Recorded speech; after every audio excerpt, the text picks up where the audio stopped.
And we are live. Welcome back, everybody, to Checkpoint, brought to you by Strictly Casual, your number one show, running up all the hottest gaming news stories of the week and discussing all the relevant topics you need to know about. I'm one of your hosts, Vincent DeSantis, today joined by New York City boy, James Walmer. Good morning, New York. It's 11:40 a.m. here on the East Coast. We're having a great morning. Great. James, Ryder and I were talking a little bit last week about your move, but you weren't here to defend yourself. You know what I mean? I wasn't here. So what do we got? Tell the people what's new with you. All right, so we're living here in New York. Ryder was under the assumption that I was coming back. That is correct. He said, "Oh, Jim, so when are you coming back?" And then I realized that I moved here full time. Yes. So what am I doing? I'm going to grad school at NYU, NYU Wagner, specifically studying urban planning, getting my master's. Living out here on the Upper East Side right now. It's a monthly sublet for August, but I'm hopefully going to be moving out to Brooklyn in a couple weeks, or else I'm homeless. So everybody, prayers that. up for James. Prayers up for James. Prayers up for James. We're already starting to make friends. I'm going to a Yankees game tomorrow. Great. I was hanging out on a rooftop with some buds last night. Sure. It was great. View of the city. Trains are great. I love trains. Being able to just read. I bring books with me everywhere. James, you reading a lot right now? I'm reading a lot. What are you reading? I'm reading this book called Jesus for President that talks about the political implications of the ministry of Jesus Christ. Interesting. Nice. Yeah, and how about it's not like separate from politics, but it's actually like subversive of a lot of Roman politics at the time. Fascinating. Like satire almost. Yeah. Mm-hmm. Interesting. Well, James, reading's great. Reading's great. I have a newfound love for reading after college where they don't force you to read, and I just like pick up a book. I've been reading a lot. It's been great. What are you reading? Well, the thing that kind of kicked it off was the Jason Schreier book that I read. I was like, I actually enjoy reading things that I, am interested about. But I mean, I'm reading a lot of fiction too, like the Star Wars High Republic stuff. I've been reading a lot of Daredevil comics, which has been cool. I read Reggie's autobiography, the president of Nintendo. Oh, yeah. I read Hideo Kojima's book he wrote. Really? Yeah, I'll send that to you. Actually, I'll just mail that to you because it's really good. I think you should read it. Yeah, it's cool. Wow, that sounds really great. It's called The Creative Gene. It's really cool. Yeah, but that sounds awesome. There's a lot of I do enjoy reading a lot. I didn't realize how much I kind of like missed reading purely for enjoyment or things that I'm interested about. So, yeah.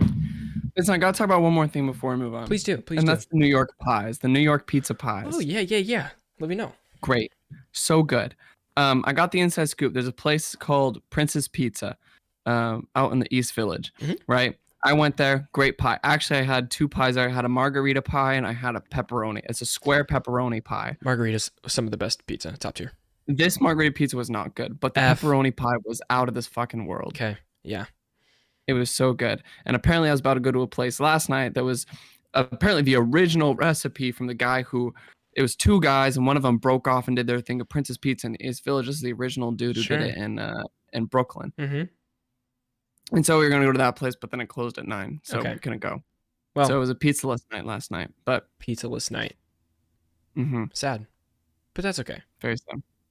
At least you're learning all the spots. Overall. Yeah. Overall, had some incredible pizza. Good. I'm so glad. James, I know you probably haven't played any games this week. I have. That's what you're wrong, Vincent. What have you played? I have. Tell me about it. Because I've been playing Metroid Dread. I'm trying really hard to beat Metroid Dread. I still haven't beat it. Yeah. I got my Switch with me. If any of you guys got recommendations for great Switch games that really like run well and play well on the Switch, I am itching to play them.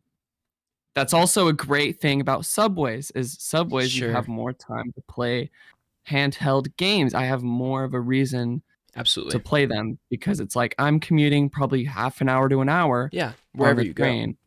Wherever I go. Yeah. So I have extra time.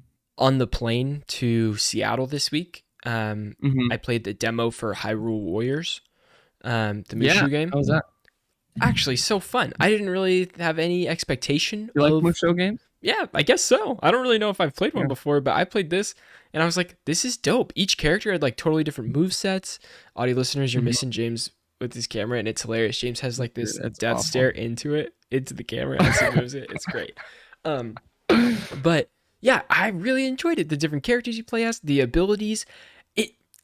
It feels a little lazy that it looks exactly like Breath of the Wild. Even the menus and the items that you collect, I'm like, it's just repurposed. Here's the same PNG that moves or whatever. Like, it's kind of silly, but the gameplay was super fun. I really enjoyed it, and it was different enough to where, even though the demo was like, I don't know, a 45-minute demo or something, I was like, great experience with that. It's a pretty good demo. Yeah. Pretty lengthy. It was good. But yeah, Metroid Dread, you're almost done? I'm so close, dude. I'm right there. Nice. I think I have this last mini boss, and then I'm at the final boss. Yeah. Which I heard is just so tough. Metroid Dread, as like seemingly perfect as it is from a design perspective, it makes me realize how much I dislike certain qualities about those type of Metroidvanias. One in particular is when enemies damage you when you run into them, simply by like touching them. And yeah, sometimes I like move past an enemy and I'll like just dink the top of their head or something like that, and it'll do damage, and it's infuriating. Yeah. And I'm like, that wasn't an attack. That was just them. Right. They were just being them. They were just being the wall. Yeah.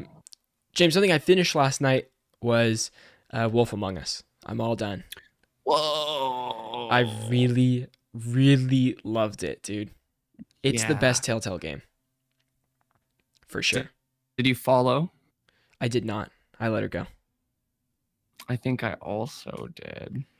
Yeah. Did you kill Crooked Man? Spoilers for, Wolf Among Us. It's been almost 10 years. Yes, so I did. You killed him. What did you do? Did you rip his head off or throw him down the well? I threw him down the well. Okay. See, I waited too long to make the decision, and then he grabs you by the neck, and then I had no choice but to throw him down the well. It actually made my decision much easier for me because I did not know whether to kill him or to lock him up. Dude, there's like a lot of like, when you think that game's so good, because when you think that it like you can clearly see the lines, like the moral black and white lines, like at the very end, it like everything just blurs together, and it's at the critical moment in which all the critical decisions are being made that you're like, yes, like life or death, like we're deciding how we're gonna like punish you, whatever. Yeah. We're deciding like all the character relationships are coming into not into fruition, but into like kind of rounding out, and you're seeing the results of all of them, and you're like trying to make these very pivotal decisions. But like at the same time, there's like, oh, like for me, Crooked Man was like, oh, well, where's the evidence for that? Right. No, he did that to me too. And I dude, oh my God, that scene was a roller coaster. I'm like, I have this in the bag. Yes. And then you're like, Crooked Man is winning everybody over. I'm screwed. And then you start to win everybody over. And then he starts coming back until and this only works if you've had the conversation with Nessa. She comes in and defends herself and gives more evidence. Yes. But if you don't have that conversation with her, she doesn't come in, and you have to make that decision for her. Like without her. And it's so good, dude. Oh my God. It's so good. I also think Telltale games make me less of a people pleaser. Because you're just able to make decisions for yourself, whatever you're thinking about. You have to, you have to, and you can't.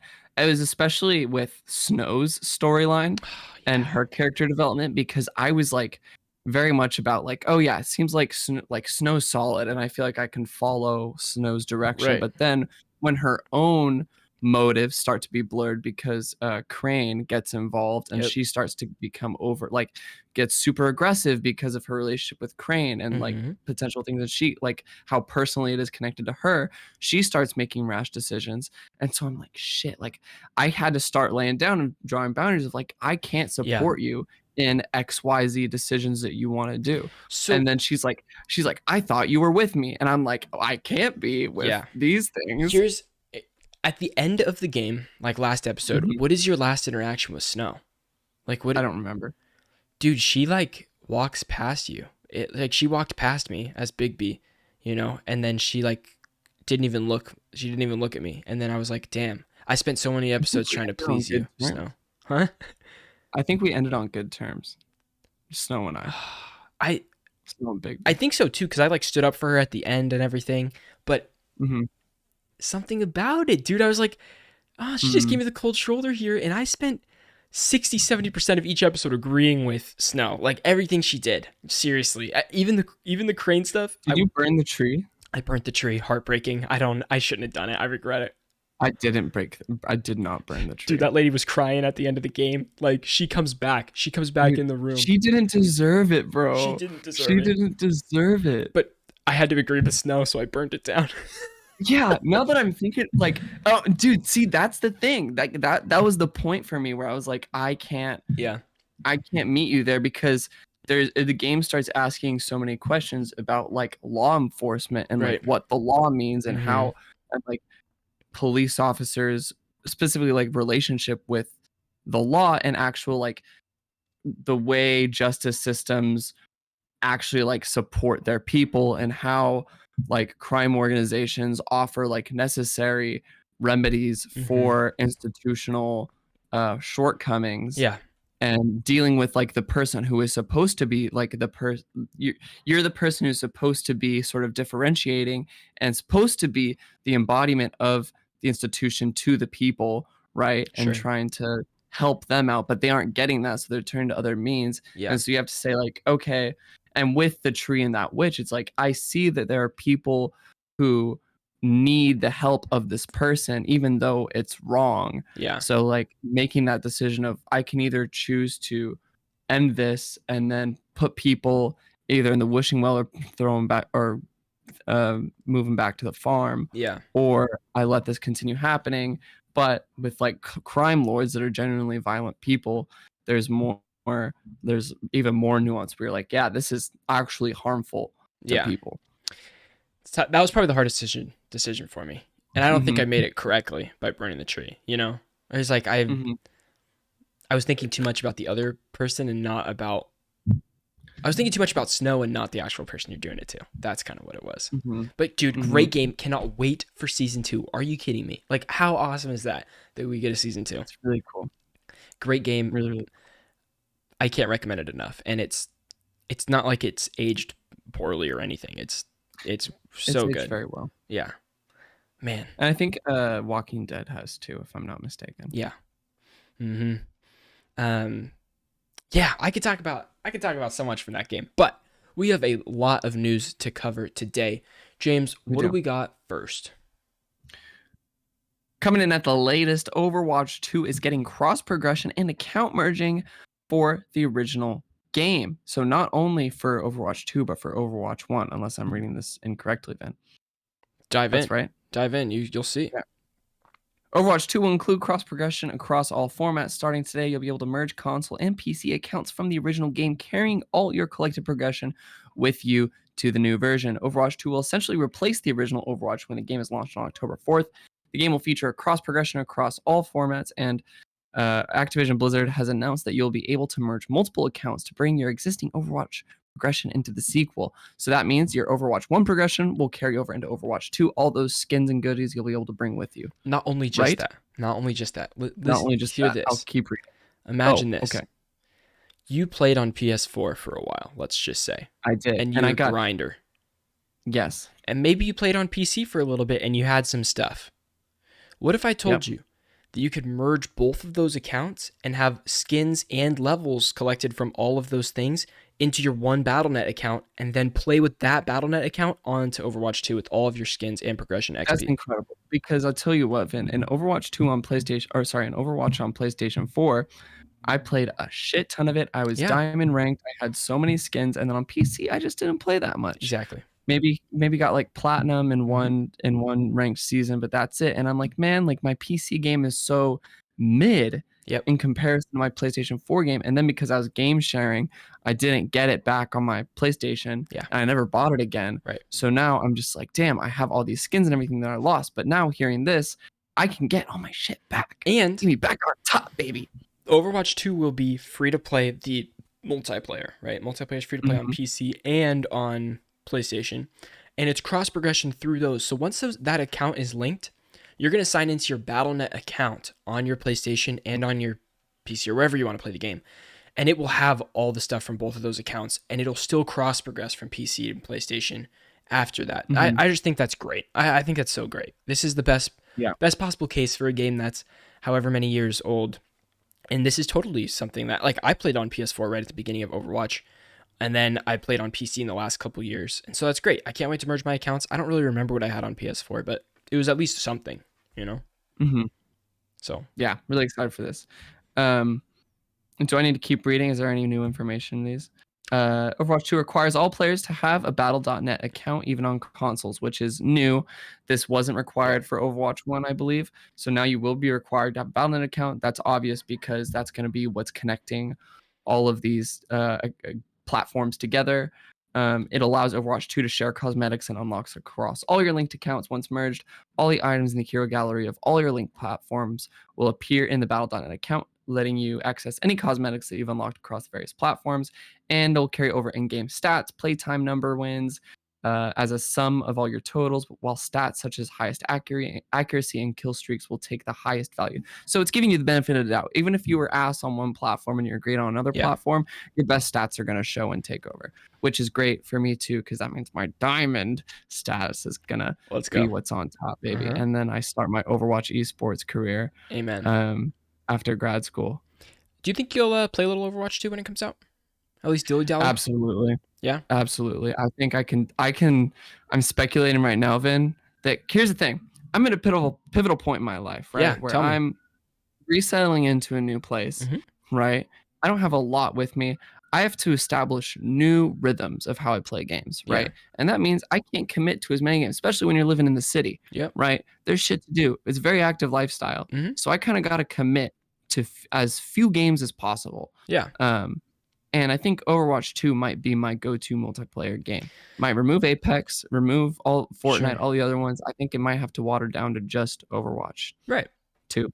That's fair. I think this is going to be an interesting fall for multiplayer games, especially with, you know, the new Modern Warfare 2. If it promises everything that if it delivers on everything that it's promising, that could be huge. We have a Warzone 2 coming out at the end of the year. We have we have obviously Overwatch 2.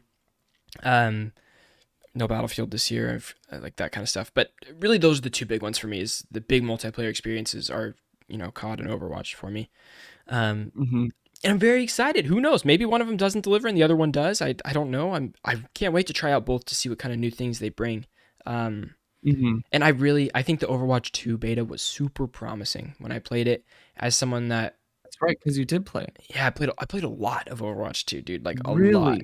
Yeah, I really think. And you liked it a lot. Yes, and I think the new game mode push is the best mode of Overwatch you can play. It's very fun. It's, you know, I mean, the classic, what is it, transport or something, whatever, what is it called? Yeah, is it escort? Escort, yeah. Where you stand by the package and it goes one way, it goes the other way. This one's similar, but it's a different amount of people to move to push. It's like two robots on either side, and it pushes this wall basically all the way through the map. It feels more balanced. The 5-on-5 feels more fun. I'm able to like set things up. Like you can talk to a teammate and set a thing up easier when it's 5v5 than a 6v6.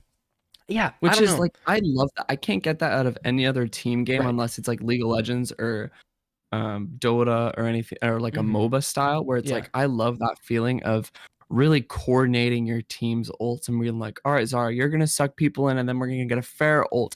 But then they're gonna do a Zenyatta, you know, thing to counter that, and then we gotta be ready with.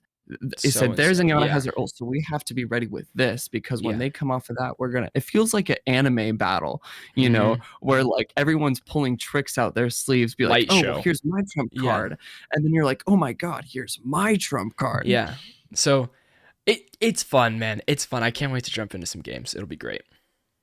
I can't wait. Hopefully I'll have my PlayStation here by then. I don't think I'm still like trying to figure out the rest of my setup and getting that over, especially because my poor mother trying to get all those cords and everything together is going to be a hassle. It'll be a nice like FaceTime call, you know, a nice little, okay, here we go. Yeah.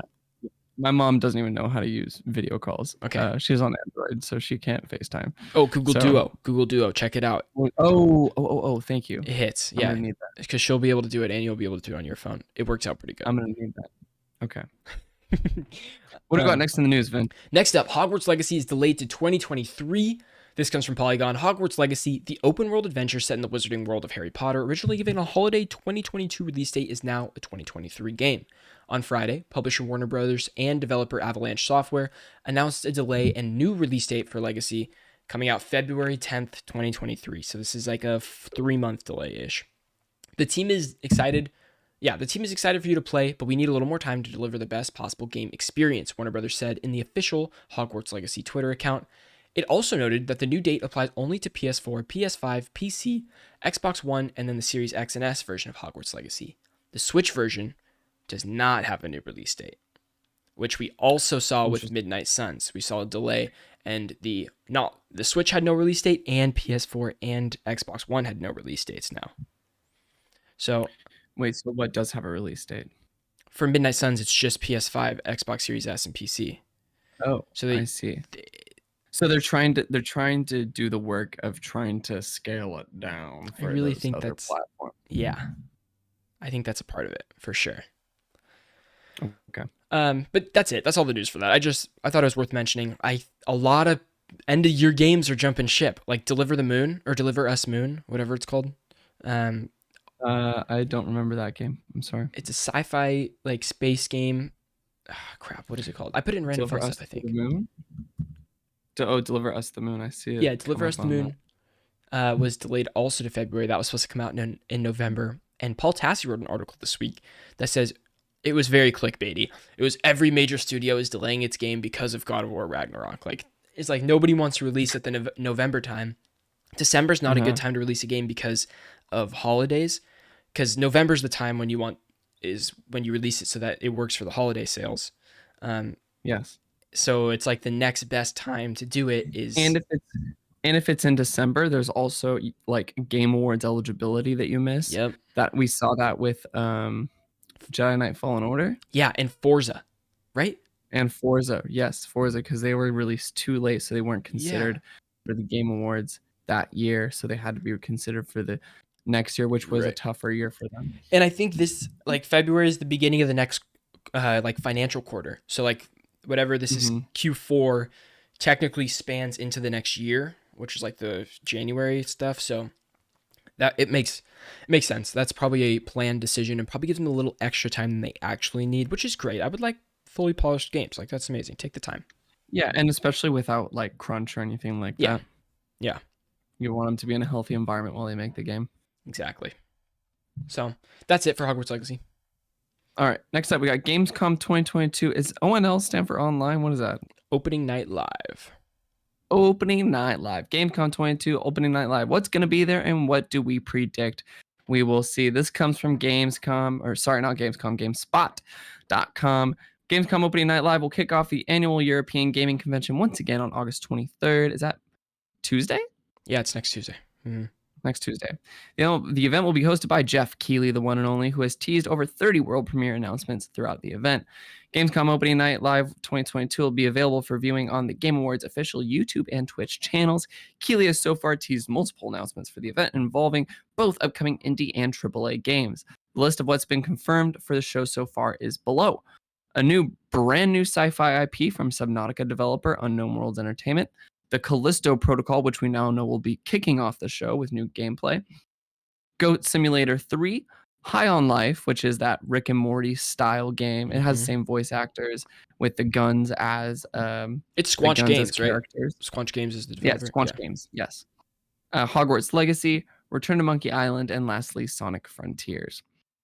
Last year's Opening Night Live event included the debut of the new Saints Row and Marvel's Midnight Suns, as well as gameplay from Call of Duty Vanguard's campaign and Death Stranding Director's Cut. This is just a small handful of what is yet to come. Vincent, do you have anything listed here that you are expecting to see, or maybe as a reach, but you want to see on that night? Well, I think this is a solid list to like show and have like a good conference, but we've seen games get revealed, like big games. I would say Midnight Suns and Saints Row are big games to be revealed. And Call of Duty Vanguard's campaign last year was like, we already knew Vanguard was happening, but this was the first time we saw it. I mean, Death Stranding Director's Cut. Remember when we watched that trailer and it had like the Metal Gear Snake box that Sam was walking around in? Just like silly things, but I would say are decent to large size E3 style announcements. And I think Yes. there's going to be something announced, something that will like blow people's socks off. I don't know what it'll be, but I'm sure it's something, right? I want my socks to get blown off, and I Yeah. think they will be blown off.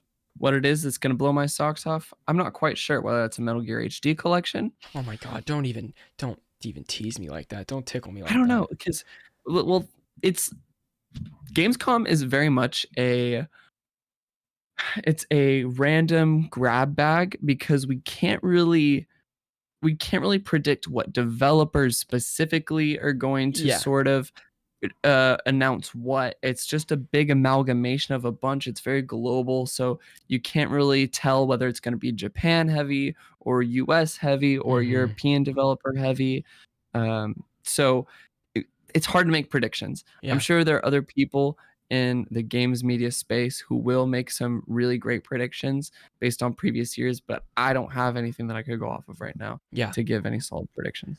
Well, one thing that we saw yesterday leak was Dead Island 3.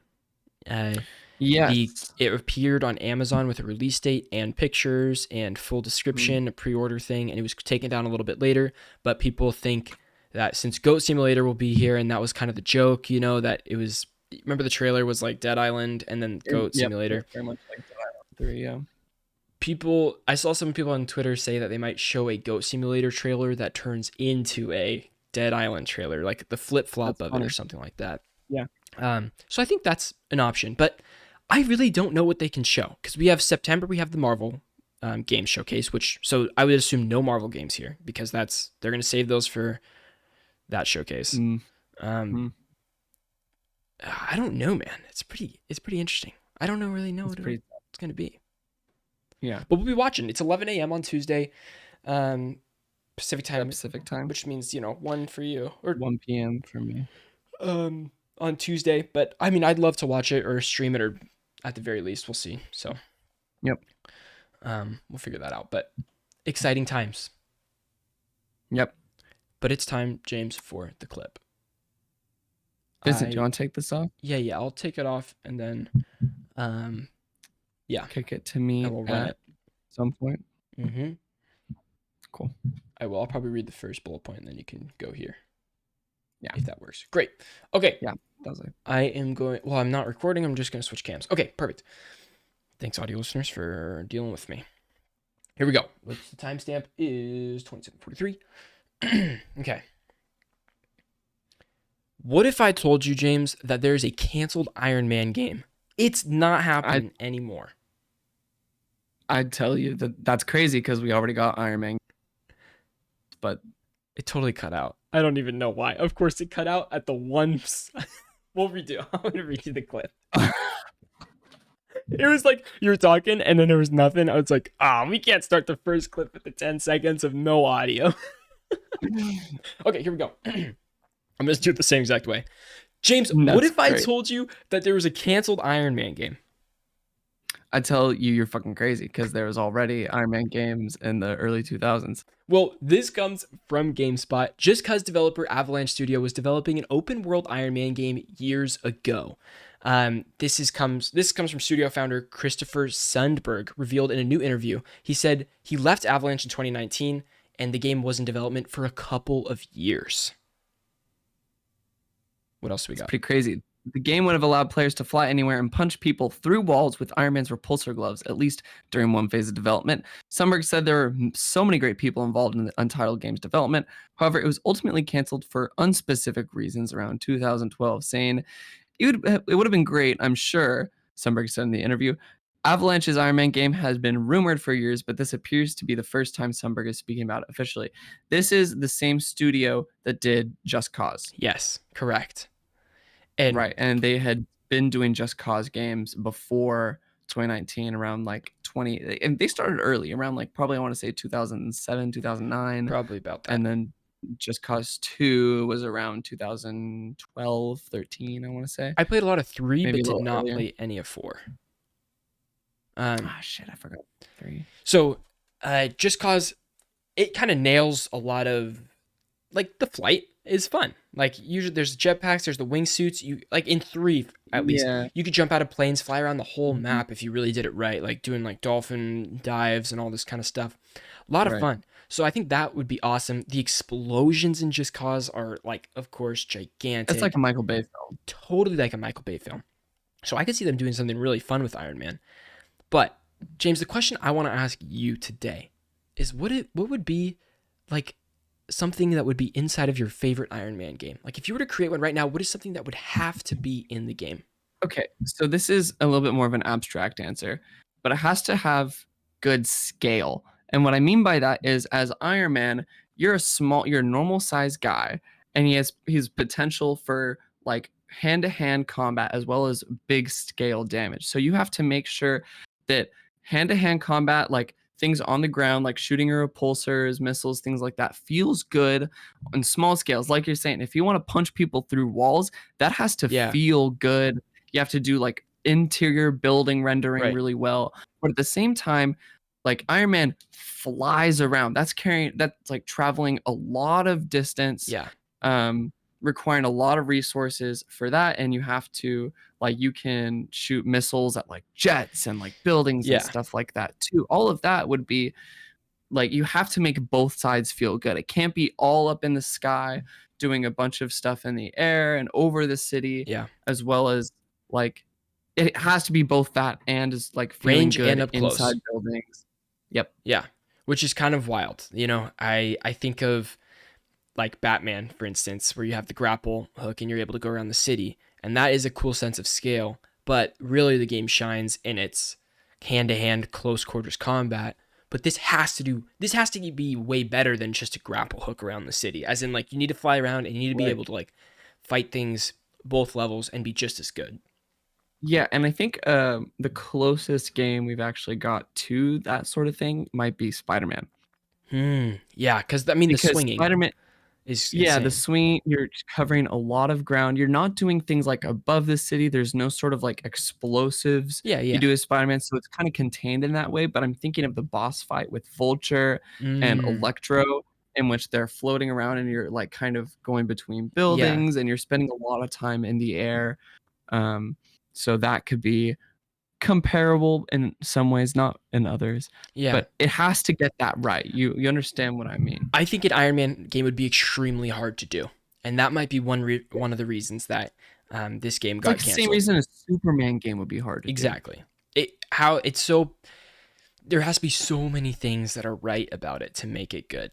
In theory, like a good Mhm. Spider-Man story or setting, that's probably great. Or a good Iron Man setting and story is probably great. They probably had that nailed. But it's the actual like moment-to-moment gameplay that has to be so good for that to land. Right. But James, on September 9th, there will be a Marvel video game panel for Marvel video game panel for D23. And we're going to see Mhm. the future of Disney and Marvel video games. So we should get a little update there on new games coming. Like so we have a rumored Black Panther game in development right now. We have Yep. there's another rumored Iron Man game in development right now that we talked about. Um, Right. and I believe a couple There's the others. Wolverine Yes. that's already slated. There's I mean, I heard a leak saying that Spider-Man 2 will potentially be a co-op game or at least have a co-op mode hmm I that we might get more details on. I'm not sure. My guess, just like real quick, is that we don't get any Insomniac games at this conference, Hmm. and they save those Hmm. for a PlayStation Direct that'll happen in December or something like that. Hmm. Because I don't think I know, and like I don't feel good making yeah, that call yet just because Disney has a lot of money. dude, That's the so only much reason money. why I say it, because Disney has a lot of power and a lot of money. I So think it wouldn't surprise me. after Ragnarok comes out, PlayStation's gonna need to like re-rally the troops of like, here's what else is coming. Let's get excited about You having a mean PlayStation. you mean Love and War? Oh, you mean God of War God Ragnarok. of War Got you. Ragnarok. Yeah. Sorry, I thought you meant Thor No, Ragnarok no, or no, like no. Thor Love and Yeah, God of War Ragnarok. They're gonna need that. They're gonna need Spider-Man 2 to like be like Mm, stay with PlayStation because here's what's coming. I think that would be the best place yeah. strategically for Yeah, PlayStation, but not 'cause for strategically for Marvel. They what does PlayStation have after God of War Ragnarok? we could talk about that on the rest of the podcast. Guys, if you enjoyed this clip, you can check out the entire podcast on youtube.com/strictlycasual or go to your favorite audio platform and listen to it for free. We appreciate you guys watching, and let us know what your perfect Iron Man game would be in the comments. Thank you so much for watching. Appreciate you guys. But you're right, James. I don't know. What else do they have going for the rest of the year? I can't tell you. I know we got the Insomniac games. Mm-hmm. Right, we got Spider-Man 2. Forspoken. And then way in the future, we got Wolverine. That trailer. Oh my god.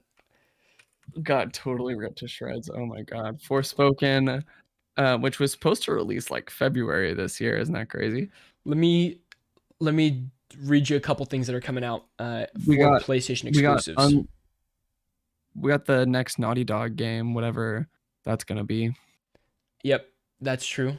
So we have Final Fantasy 7 Part 2 is winter 2023. Alan Wake 2 is next year. Oh, but that's not exclusive. No, I don't think so. Oh my god. Why do I not seeing like...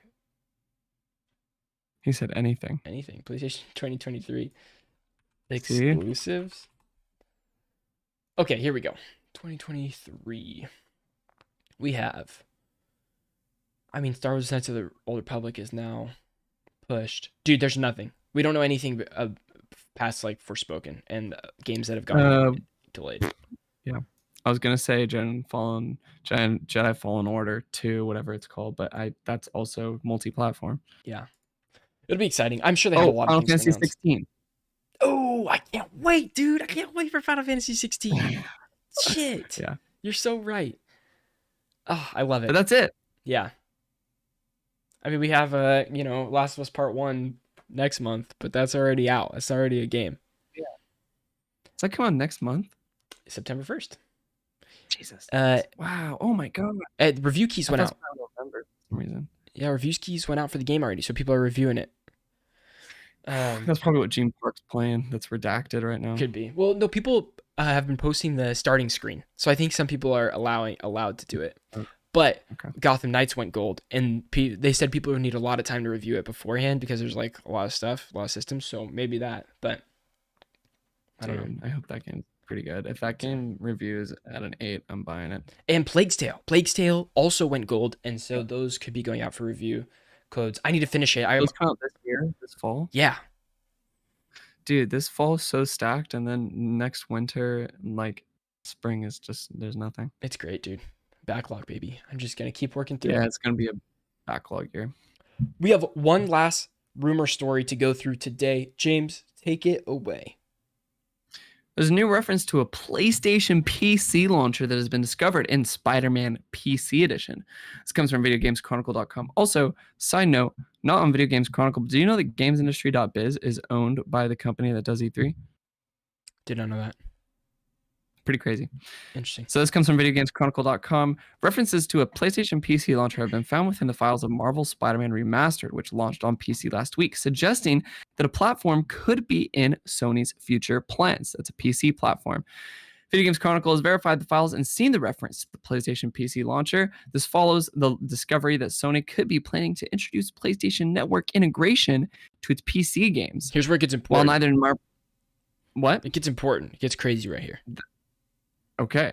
While neither Marvel Spider-Man nor any other PlayStation Studios PC game currently allows connectivity with PSN accounts, Spider-Man's files contain multiple references to PSN account linked and PSN linking entitlements. Thus far, all of Sony's PC games have been released on Steam and the Epic Game Store. While PlayStation has a PlayStation PC brand, it is generally used as a collective term for all PC releases rather than a launcher. It's possible that these references could suggest a bespoke version of the PlayStation Store could come to PC.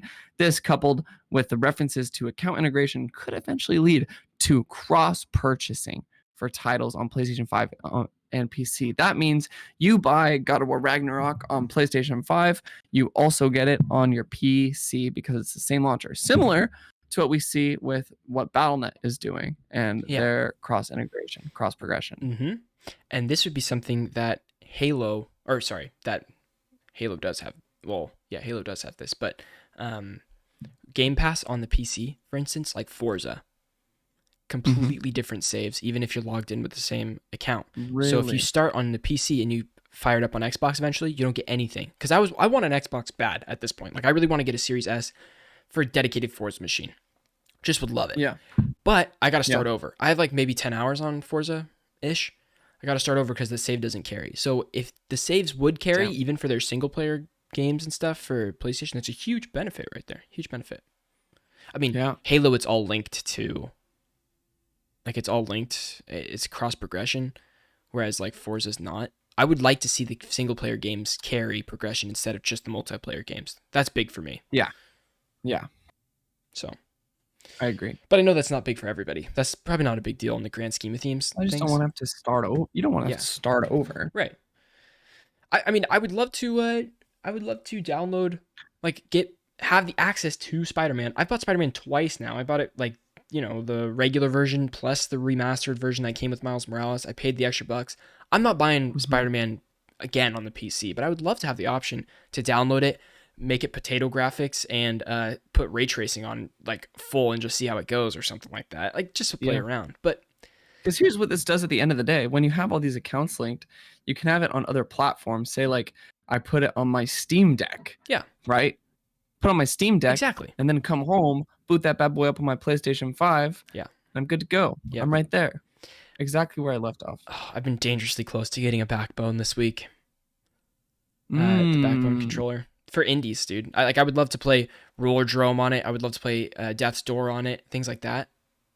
Yeah. But I don't know. $100 I don't want to spend right now. That's kind of how it goes. Yeah. It's time for everybody's favorite part of the show, random fun stuff. We got a fat random fun stuff today. We do. Nice and chunky. Back and forth, Kick us off, man. Number 1. New content for LEGO Star Wars The Skywalker Saga plus Lucasfilm games will have been confirmed to be shown at Disney's Game Showcase on September 9th. Very excited about that. I was about to say, Vincent's very excited about that. Oh, they said all their DLC will be free. So, very cool. Yeah. Great. Very, very cool. Obsidian has announced a long-awaited new grounded feature, Shared World. Now, in testing, shared worlds are stored in the cloud, and you can share them with any of your friends so they can host the world while you are not online. I wish Minecraft had this. Every survival game should have this. Yep. I would be way more willing to jump in and play. Valheim had that, and that was like the closest. Oh no, Valheim, you had to have the host. You had to have the host on to do it. Damn. Maybe? No, maybe they did have... I gotta research that. Valheim fans don't come at me, okay? Gotham Knights will allow players to co-op as the same character. This is actually huge, because this means I don't have to settle for a character I don't want to play as. They showed some gameplay of this, of 2 Red Hoods, and one of them... Is it weird? No, one of them was a more ranged build, and one of them was a more melee build. Or melee build with, like, more powers, I guess, and the ranged build was more explosives and, like, I don't know, different stuff. Yeah. And that they showed them working together pretty cool. Some finishers together that weren't weird, because it was like... For cinematics? Huh? How does that work for cinematics? Don't know.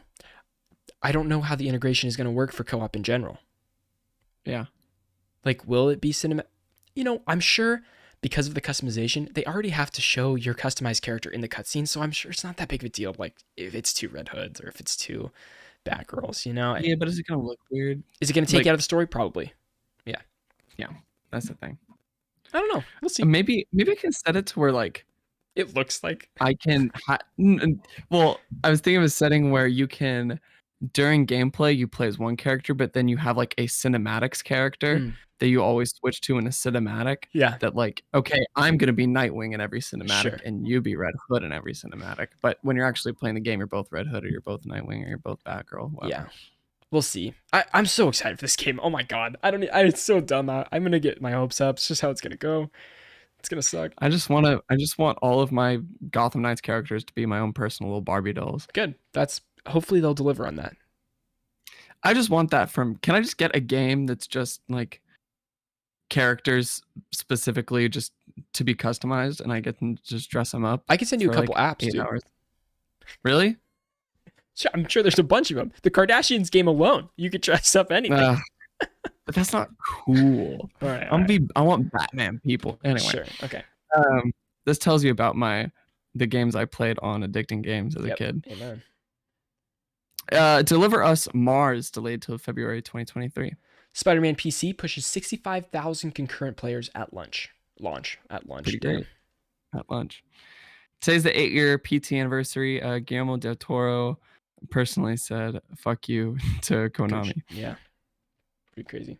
Elden Ring has shipped 16.6 million copies worldwide since the end of June, according to Bandai Namco's most recent sales report. Oh my god. That is crazy.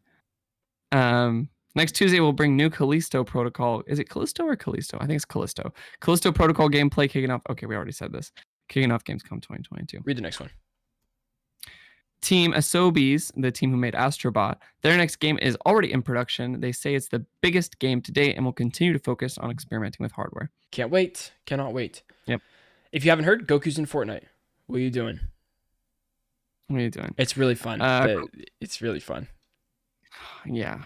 I wish I would be able to play it right now. Dude, get it on your Switch. It runs great on Switch. Dude, it's the controls. I don't have my Pro controller with me. I play it on the Joy-Cons. It's better than nothing. It's pretty fun.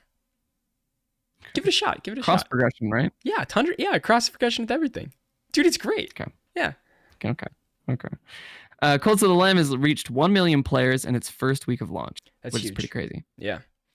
Embracer says that Saints Row pre-orders are tracking 118% of target. Dude, Embracer Group is making moves this week. I didn't put this in the docket, but they bought like 5 new studios. Well, they bought a lot of things, not just studios. Limited Run Games would be the studio that they just bought, and then they bought Lord of the Rings and Hobbit rights to using them. Mm-hmm. Even though there's other Lord of the Rings games in development right now, like Golem is in development, plus a new Shadow of Mordor game. Yep. I don't know what that could mean. I don't know what they're doing. Yeah. They're not like a household name. These are big purchases, and what the hell is an Embracer Group? Well, they're bought Square Enix, right? Yeah. Well, they bought all of Square Enix's Western properties. Square Enix kept all of its Japanese properties. Gotcha. Yeah. Or Eastern, I guess, because it's not just Japanese, but... Yeah. Game Pass's Twitter account changes profile photo to potentially hint at a Death Stranding Game Pass release. Cool. Here's the problem with Death Stranding. I don't think that has a wide appeal to a lot of people. Mm-hmm. Great game so far. I think it just matters because it's a PlayStation property on Game Pass. Right. And Kojima said his next game will be on Xbox. Yeah. And Doom 64 is available on Epic Games Store for free. I gotta claim that. Yep, me too. Can't wait to claim that. Hey, also,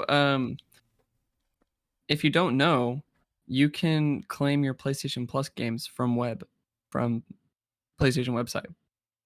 Did not know that. Thank you. Mm-hmm. I want an Epic app so I can do that as well.